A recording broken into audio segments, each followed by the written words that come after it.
Ladies and gentlemen, welcome back to the Otaku Brothers channel. My name is Joseph, and today I'm going to be talking to you all about my first reaction and breakdown of the first Slam Dunk movie. Now, for those of you all unaware about what Slam Dunk is, it's a manga and anime by the same name, which talks about basketball and goes in depth with a lot of complex themes and grounded reality. It's kind of older, it's from the 90s, but it's a great, great time, and this is actually my first ever exposure to Slam Dunk media at all. I've never watched the anime or read the manga. I've only heard incredible things about both, and I just gotta say that this movie absolutely piqued my interest in the Slam Dunk universe and series, and I actually want to I want to read the manga now. It was so good. That's I mean, plain and simple, it was such a good time. But before I get more in depth on the movie, please do make sure to hit that like and subscribe button if you haven't already. We do appreciate it. We post uploads and podcasts every single week. And yeah, sometimes you get little reaction and analysis videos like this. So if you guys do enjoy it, please do let us know in the comments down below. We're also going to Japan in a couple weeks, so we're going to be vlogging that. So stick around for that. It should be an incredible time. But yeah, anyways, let's get back to the review. So yeah, this kind of came out of nowhere. Ben and I had heard about the first Slam Dunk movie for a while, and if you guys are fans of the podcast, you all know that I have just finished watching Kuroko no Basket, another basketball anime, that be it a lot more recent than Slam Dunk, but I do love basketball. It is my favorite sport. I keep up with the NBA. It's in the conference finals right now for each respective conference, so it's very exciting right now. But yeah, I'm a big basketball fan, so going into this, like I said, Ben was very curious about the movie. I really honestly did not have any, intention or wants to watch the movie. I know that the Slam Dunk universe is a lot older. I've always heard incredible things, but I just finished watching Kuroko no Basket, and I think I'm so happy that I watched it. I'm so happy that I watched the first Slam Dunk because it has opened up my opinions about Kuroko no Basket even more and thoughts, and just seeing the contrast and parallels between each two anime and how they tackle basketball is so interesting, and how the differences in each anime is, I think, fascinating to say the least. So yeah, pretty much the Slam Dunk movie is a movie, and I don't want to butcher the name, so I pulled them up here. Shohoku, I apologize if I'm mispronouncing that. Shohoku High versus oh my gosh, what was the school's name? They're pretty much fighting another school in the Inter High School National Championship. Each respective team has made it that far, and I believe it is a sequel to right where the anime leaves off, apparently. So I know I did kind of spoil it for myself, but regardless, you do not have to, I feel, need any prior knowledge. Obviously would help much and immensely, I assume, for those of y'all who have seen the anime or read the manga. But I have personally went into this with no prior knowledge and still had an incredible time. And it's a movie that deals with, it mostly focuses on the point guard of the team, Ryota Miyagi, and his struggles with his brother and father's passing. And I just need to say that this movie executes these themes and complexities of character development so well throughout the movie. I mean, I personally had no prior knowledge, like I said, to the Slam Dunk universe, and was able to grow a connection within just the 2 hour span of the movie, and get to feel a connection with every single one of the characters, specifically Ryota Miyagi, as well as other characters throughout the film. But I will say one thing that I loved a lot about this movie, especially with Ryota Miyagi's flashback sequences, is the ones that he in Okinawa. I actually have a buddy who lived in Okinawa, shout out him, and he's been telling me a lot. He's shown me videos, pictures, and I just gotta say that wow, the movie does such an excellent job of capturing that tropical feel of his younger life and his struggles with his brother and his mother. It's so beautiful. The art is just so incredible. I think that's one of the best things about this film, is that it is this experimental art piece, and something that you don't really see a lot in anime recently, especially with the flack that 3D animation usually gets and things like that. It is very rare to see stuff like this, and it's very, commending to see them take this giant leap and to go and create a whole movie with 3D CG animation. And I gotta say, it looked incredible. It looked so beautiful, and it flowed so well. I mean, just the way they played basketball, the one take shots and the editing looked so well. I mean, just the way the characters flowed with the ball movement and the court, the passing and the dunking and the shooting was incredible. It was so good. But going back to the characters, yeah, Ryoto Miyagi is obviously the one that it centers around. He's the point guard of the team, and it focuses on his struggles when he was younger, of his father passing away, and then his older brother kind of taking up the mantle of the fatherhood in the house that they live in, until his older brother ended up passing his way out at sea. And so now it is Ryota Miyagi who is the one who kind of feels this survivor's guilt in a way, and is tasked with trying to cope with his brother's death.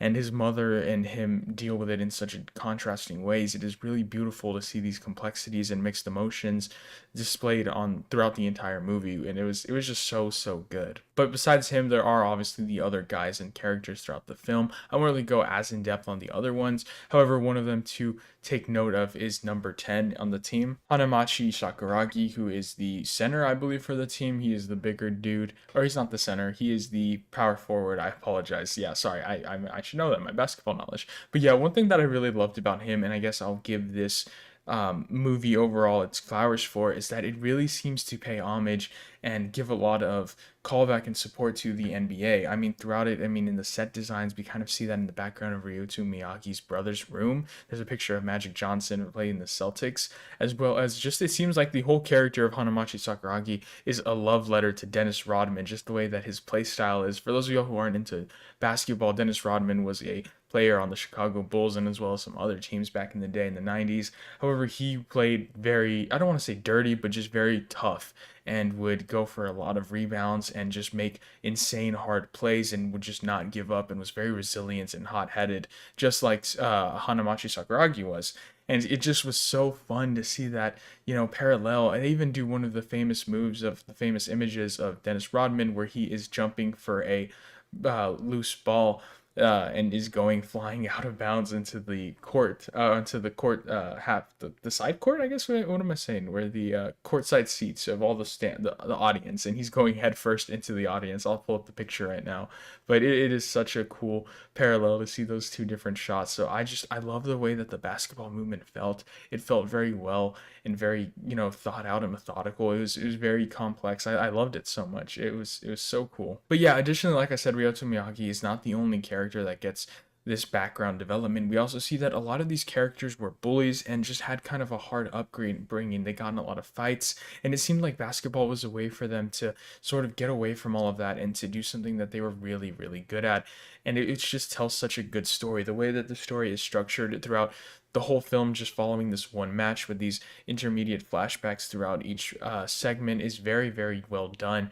And I just felt like it flowed so well and had such good pacing. I mean, I never really at any point got bored, because I was either captured by the visuals of the flashbacks or encompassed in the lore, or just in awe seeing all the basketball throughout the film. So it was truly, truly a good time. So yeah, one of the final things I guess I'll touch on real fast is the differences between it and Kuroko no Basket. One thing that I will say that I really, really enjoyed over Kuroko no Basket in this film is how much more realistic it feels than Kuroko no Basket. Not to say Kuroko no Basket wasn't unrealistic.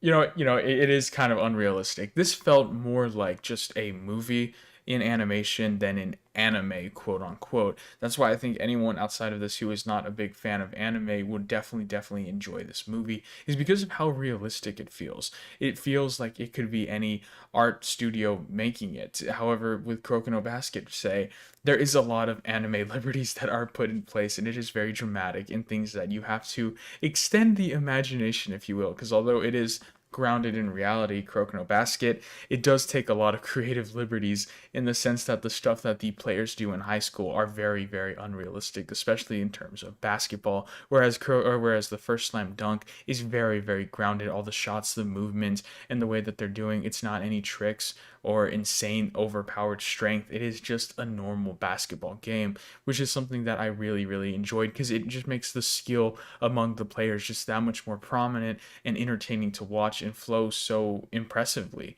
In Kuroko no Basket, we have characters like Kuroko, for instance, where his whole ability is that he has the power to disappear on the court, which, if you ever watch basketball, you know how insane that is, because, it is very, very hard to make yourself disappear, quote unquote.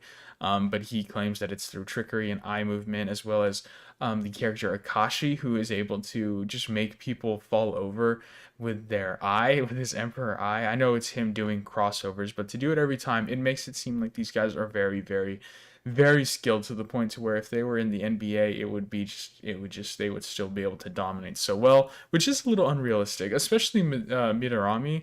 I hope that's his name. The green haired dude who's able to make 3 pointers from anywhere on the court. As soon as he gets in, he can do full court shots like it's nothing, which is also very unrealistic. So, like I said, there is just some stuff in Kuroko no Basket which is a little unrealistic, but to be fair, I enjoyed it so much still, and I really had a good time with its characters and its own respective story. But there was just something very refreshing about watching this first Slam Dunk movie and just how grounded it was in basketball. It really felt like I was just watching a basketball game that could have been taken right out of real life and just, skinned in animation. And it was just that incredible. I really really enjoyed this movie, and I had no expectations going into it. I saw the trailer, and at first the CGI really kind of threw me off, but I will say the trailer does not do the movie justice. It is so much more better in the movie, and it flows so well. As soon as the movie started, I knew I was going to be in for a good time. It is really really fun. It is exciting. It is dramatic. It is depressing. It'll make you cry and get emotional, and it is everything that you want in a movie. And that's why I think you should go see the first Slam Dunk movie. But yeah, I've come to the conclusion that I might read the manga. Yeah, it was such a good time. I really want to see the rest of the story and how these characters came to be, because I think it is, like I said, towards the end of the series, if I'm not mistaken. If I am, please do correct me in the comments. I'm very curious. So yeah, if you guys did enjoy this review and you guys do want to talk about more anime stuff and give me my opinions, then I will be happy to make more reviews.